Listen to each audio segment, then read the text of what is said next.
Now, actually, while we're taking this break, it's a break, but I still want him to be learning something, which is that when I sit here and I bring my energy all the way down, and I essentially, like, he's wanting me to tell him something to do. He's wanting to hump me. He's excited, obviously. And so by me just being very calm, practicing my yoga breathing, so to speak. All right, so he's kind of doing whatever he can to get my attention at the moment, which is fine. It's totally understandable. But I'm not going to talk to him. I'm not going to give him eye contact. I'm not going to engage with him. And I'm just going to be very calm. So this break is like I said, it's a good contrast. It's a good time for him to, he needs to become able to be comfortable in his own skin when he's just chilling out. Because, Mom, what are you eating? I don't want you to swallow anything. Nope. Some weird little piece of plastic. So I'll put that up there. Okay. Jeez. Oy. So as far as the humping goes, I don't want to be like pushing him off so much with my hands and so on, because that just becomes a game, right? So if I'm doing something with my hands, then I'm engaging with him. If I'm talking to him, I'm engaging him. If I'm looking into his eyes, I'm engaging him.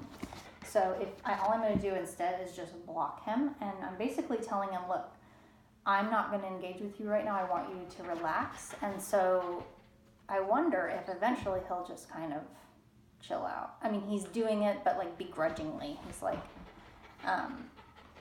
like, oh, God, fine, okay, I'll relax. But he's off kind of looking for something to do, something to put in his mouth, something to get into. So again, that's fine. That's totally understandable. Mom, come here. No, it's like huh? What is that? Come here, Mom. Come here. Away from the camera. Here.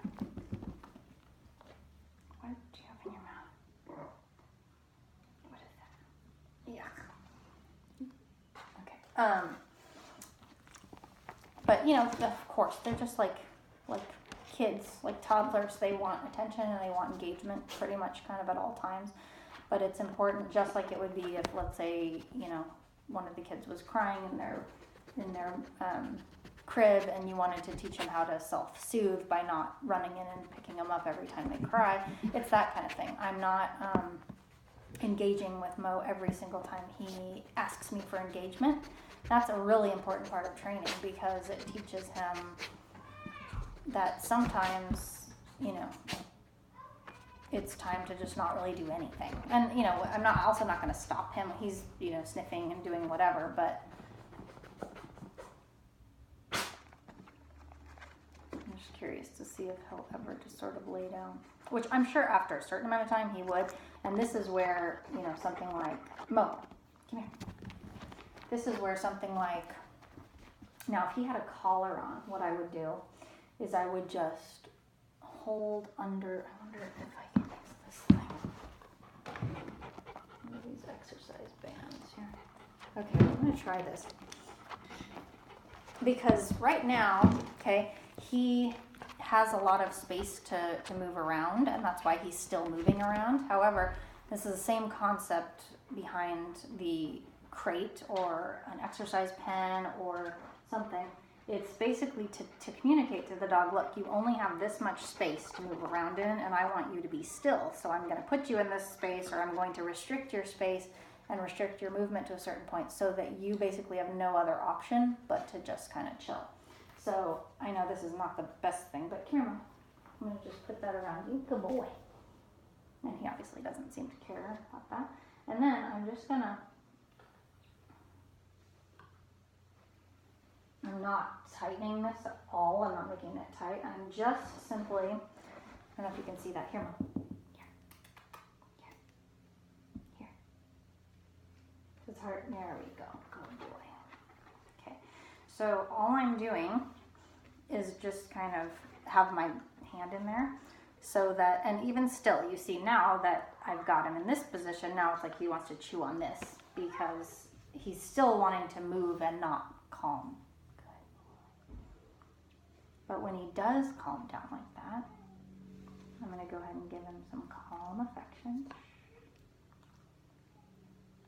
All right, so he learns that there are different speeds to life. It's not always jumping, and of course, in his own life, you know, when he gets tired, he'll lay down and take a nap or whatever. But it's also important that he be able to do that almost on your command or at your will, not only at his will. So even though I'm not commanding him to calm down, good, and see the kids are you know, making noise and he's still in this state. Good boy. Yeah, it's important that we, the humans in the situation, be able to guide the dog into that calm state. So again, very important distinction. It's not only about obedience, right? Because I could tell him to sit and stay, and he's really smart and he's really getting really good at the obedience stuff, so he probably would do it. But this is a different exercise altogether. This is, you know, trying to teach him how to shut down a little bit with his energy. And then when you get back into training the higher energy stuff, then it's like, okay, he's had a rest, he's reset, and then he'll be more interested and excited in being active. So notice my finger is underneath this thing, but oops, this is not ideal. I would like for him to have a collar, but come here, Mom. Now, when you end this kind of exercise, most important thing is that you end it when the dog is calm, because I don't want to, come here, Mom. I think that's not a good, it's just bugging him and it's like paying. So, Mom, come here, Mom. Come here. Good boy. I know, that's awkward. Here, I'll take it off. Oops.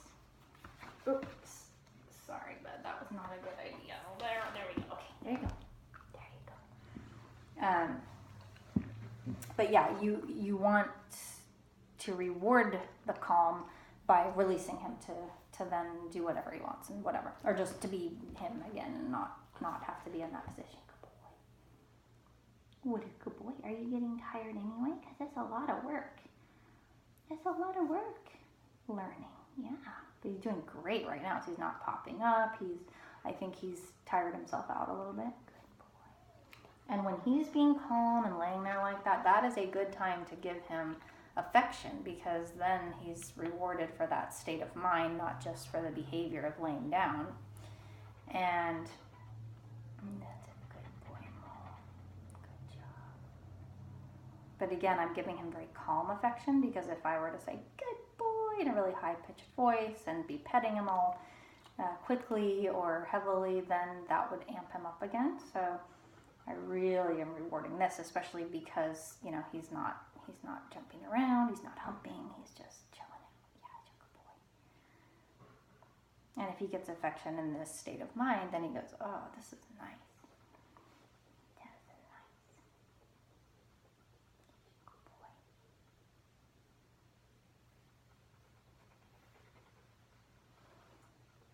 Good job.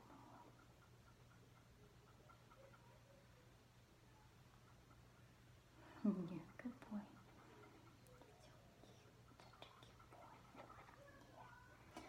Now, I want to, let's see, what time is it here? And what did I do? Let's see. As soon as I move, he's right back to the humping my arm here. Let me stop.